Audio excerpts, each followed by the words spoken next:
Bom dia a todos. Eu sou o William, vou apresentar aqui junto com o Alice um trabalho sobre o submódulo 2.3 e 2.5 do procedimento de rede. Aqui, basicamente, um sumário que a gente vai falar, né? A gente vai começar falando aí um objetivo, uma breve introdução, e vamos começar falando de uma forma bem sucinta do submódulo 2.3 e 2.5, conclusão, e aí a gente vai fechar o nosso trabalho. Começar falando aqui do objetivo, né?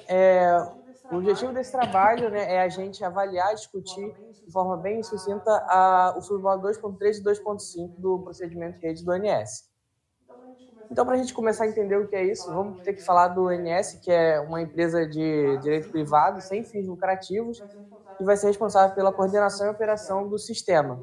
Além disso, como eu falei, ela vai ser responsável pela coordenação e controle de geração, transmissão, praticamente no território nacional, né, ligado ali no sistema interligado.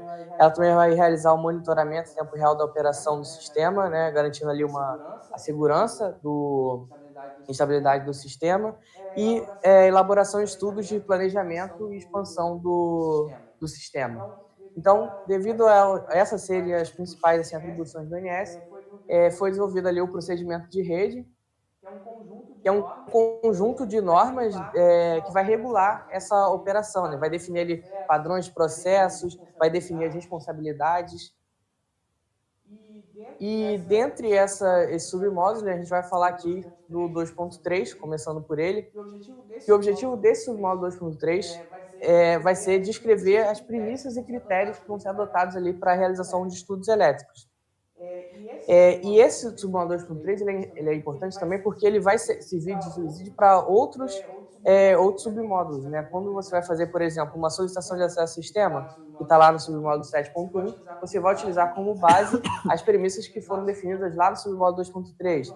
A mesma coisa para a elaboração do plano de operação do sistema, que está no 3.1, o planejamento e programação da operação no 3.1, perdão, também, um estudo de pré-operação do 7.4 e análise de segurança operacional do 3.10. Aqui é só alguns exemplos para a gente ter uma ideia da importância do submódulo 2.3, como ele vai afetar também diversos outros submódulos.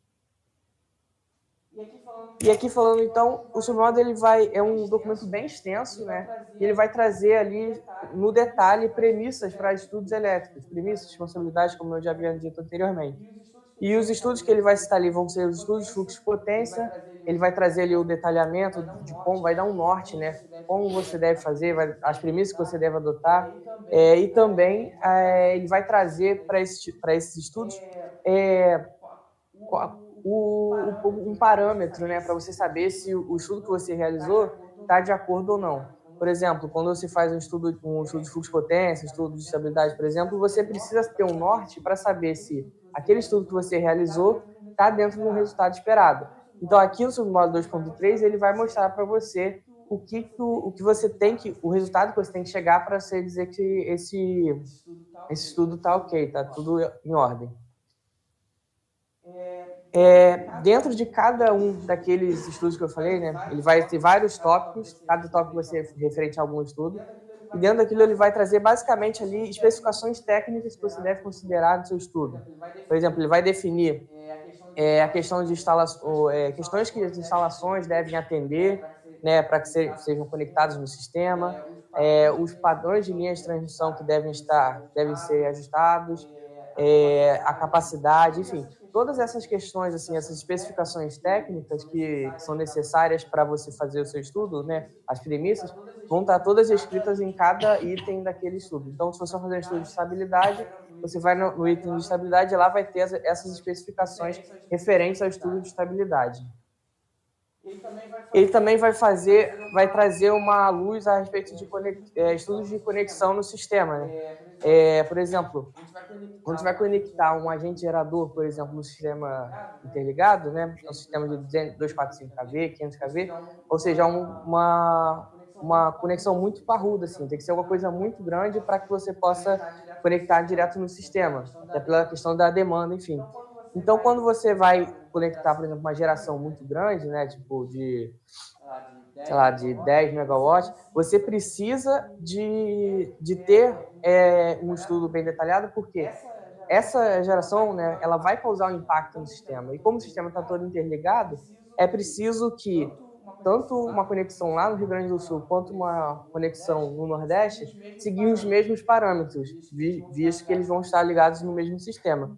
Então, o Submod 2.3 ele vai trazer ali as análises que você precisa fazer para cada tipo de conexão, vai trazer também as premissas e também o que se espera do sistema, o quanto você pode chegar, como você vai saber se aquele seu estudo está de acordo ou não. Ele também vai falar sobre os sistemas de proteção e controle, né? Mas quando for fazer os estudos de proteção e controle, que ele também traz, você vai ter uma parte falando sobre isso e vai ser estabelecer ali os requisitos mínimos do sistema para realizar essa proteção, né? Por exemplo, visando garantir ali a segurança, né, do sistema e dos equipamentos envolvidos nessa conexão. E sobre o Submod 2.3, outro item relevante também que ele vai trazer é a questão das responsabilidades, né? Como eu estou falando aqui muito dessa questão de conexão, por exemplo, quando você vai colocar um agente gerador, você precisa ter bem definido as responsabilidades dos processos, né? Não só para a conexão, mas também para estudos de planejamento, de expansão, enfim. Então, no Submod 2.3, ele vai trazer as obrigações envolvidas tanto da parte de você que está realizando ali o estudo, quanto a parte do ONS nisso, a parte da ANEEL. Ele vai definir ali a função de cada órgão, a função de cada elemento ali do sistema, para que o processo flua de maneira contínua, né? Então é isso, a gente vai agora com o Wallace, que ele vai começar falando então do submódulo 2.5. Bom dia, pessoal. Então, vou falar um pouquinho do submódulo 2.5 para vocês agora. O objetivo dele, então, vai ser determinar os critérios de operação para a execução de intervenções, controle da geração, controle da transmissão, operação hidráulica dos reservatórios, gerenciamento de carga e composição das redes de operação. Bom, existem vários critérios para cada categoria dessa, eu vou só dar uma abrangência de forma geral. Os critérios para a execução de intervenções. As manobras para a reenergização das linhas de transmissões e equipamentos só podem ocorrer no período de pontos de carga nas seguintes situações. Situação A, quando a ausência desse equipamento ou linha de transmissão pode gerar uma sobrecarga em outros equipamentos, esgotamento de recursos para controle de tensão e corte de carga. Situação B, caso uma contingência simples em uma linha de transmissão ou em equipamento, juntamente com esse equipamento ou linha de transmissão sob intervenção, possa ocasionar em esgotamento de recursos para controle sistêmico e em corte de carga em um nível sistêmico. E situação C, caso essa reintegração ao SIM, né, que seria o Sistema Interligado Nacional, não implique em riscos sistêmicos. Critérios para controle da geração. O SIM, né, como eu já falei, o Sistema Interligado Nacional possui a frequência nominal de 60 Hz. As unidades geradoras devem possuir seus reguladores de velocidade sempre desbloqueados e o desligamento automático do controle automático de geração deve ser programado para 0,5 Hz da frequência nominal. Critérios para controle da transmissão. Controle do carregamento de equipamentos e linhas de transmissão. A alteração, né, desse limite de carregamento de equipamentos pode ocasionar diversos problemas ao SIM, como, por exemplo, corte de cargas e perda da confiabilidade. Hierarquização dos recursos para controle de tensão da rede de operação. Os recursos de controle de tensão eles são utilizados de acordo com a sequência definida, né, que seria essa aqui. Né? Então, primeiro são utilizados os geradores de barras manobráveis, depois os capacitores, depois a excitação das unidades geradoras, compensadores simples e estáticos e assim por diante. Agora falar um pouco dos critérios de operação hidráulica dos reservatórios. Esse aqui é um quadro de operações. Deixa eu dar um zoom aqui. Esse quadro aqui é referente ao ONS, tá? Ele vai ter duas situações, a situação normal e a situação de detenção. A situação normal, por exemplo, quando não há ocupação de volumes de espera, caracterização de cheias, e em situação de atenção, quando há esses indicativos, mas não há indicativo de violação das restrições operativas hidráulicas máximas ou mínimas.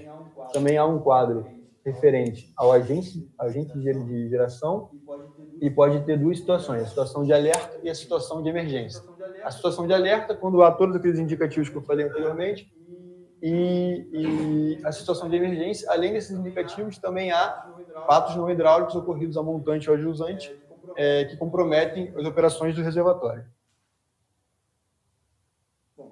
Bom, critérios para gerenciamento de carga. Corte indireto de carga por redução de nível de tensão. Esse corte indireto de carga ele é controlado e coordenado pelos centros de operação do ONS, né? E ele é feito quando há uma redução do nível de tensão nos barramentos da rede de operação. Esse corte de carga pode ser para controle de frequência ou para controle de tensão. Critérios para recomposição da rede de operação. Classificação das usinas de alto restabelecimento.